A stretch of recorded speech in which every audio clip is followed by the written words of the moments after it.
L'apôtre Paul, parlant de l'homme spirituel, dit qu'il a atteint la stature parfaite en Christ.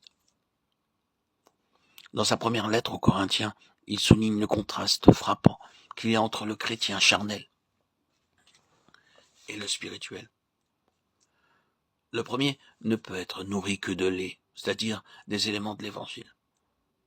Le second reçoit des choses profondes de Dieu, lesquelles ne peuvent être enseignées avec les paroles de la sagesse humaine.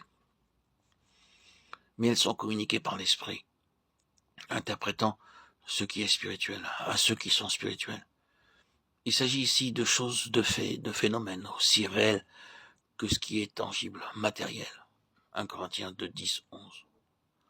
L'apôtre affirme que l'homme, psychique ou animal, ne peut recevoir les choses de l'esprit, pas plus que ne le peuvent les enfants en Christ. 1 Corinthiens 2, 14. Car elles semblent folie pour la sagesse et l'intelligence humaine. Seuls ceux qui sont spirituels peuvent les discerner et les examiner, car elles peuvent être examinées aussi bien que les choses du domaine matériel.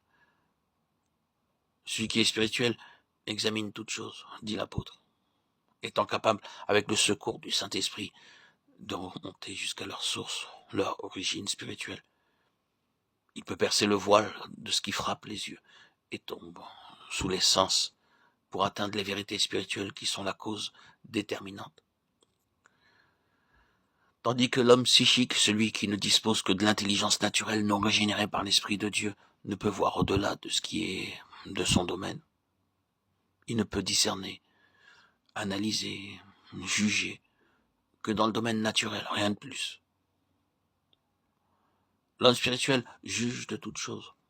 On pourrait aussi traduire a atteint la maturité du discernement.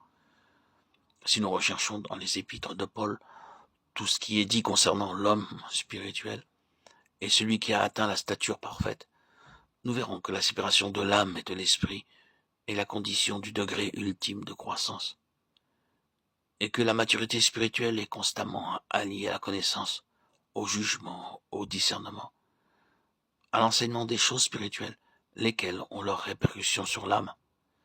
Celle-ci ayant constamment besoin d'être purifiée de la vie psychique inférieure, animale, pour que la pensée, les facultés intellectuelles et affectives puissent recevoir cette sagesse d'en haut, qui est l'une des prérogatives du chrétien spirituel.